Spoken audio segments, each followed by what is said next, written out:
Mel Gibson is one of the best-known Hollywood actors. He's also one of the most unconventional, and in his private life, there's little doubt that he's had problems with alcohol and a great number of personal difficulties. Donald Trump has appointed him one of his three, John Voight and Sylvester Stallone, and the other two, special envoys to Hollywood. In fact, sad to read that he's lost his home in the dreadful wildfires that have so afflicted Los Angeles.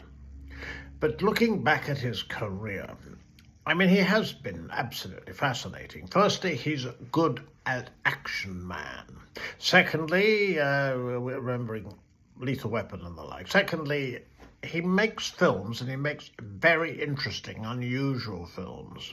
And who could forget The Passion of the Christ? It was very controversial. It's the most successful independent film in history. It grossed over $600 million, and Gibson made it out of his own money. There's no question it was tough viewing. It was intended to be. It was accused of anti-Semitism. My own view is that there was reason for that. But it was, whether it was as it was, if the Pope actually said that, nonetheless, you couldn't see it without it having a very substantial impact on you.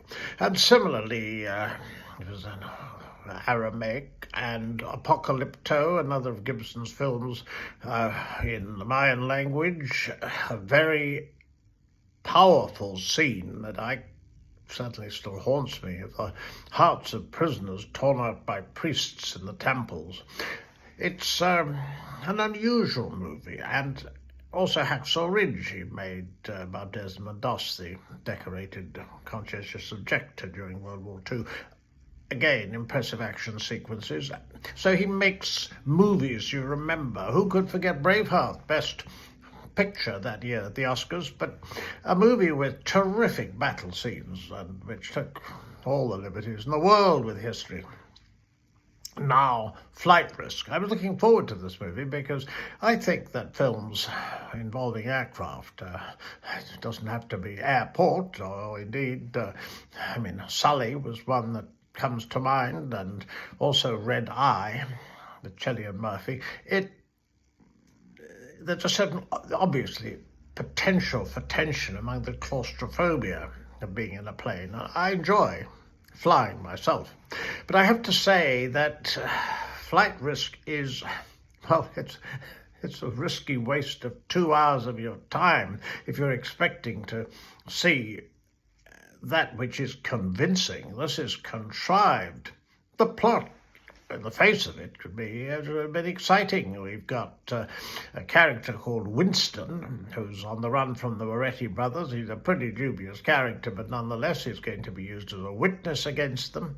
And taking him to justice, Deputy Marshal Madeline Harris, played by Michelle Dockery, who was Lady Mary in Downton Abbey, and I've seen her as Eliza on stage at the Old Vic, and she was much better or more convincing in those roles, quite frankly, because there's a chartered private plane. There's the pilot, or Daryl, as the characters apparently are called, played by Mark Wahlberg, who turns out to be a hitman the Moretti brothers have hired to make sure Winston doesn't give evidence against him. Well, the evidence against this film, I'm afraid, it's very substantial. It's not the fault of the person wielding the camera. There's some dodgy scenes, as you can imagine, when the pilot is discovered to be the hitman, so the deputy's got to pilot the plane.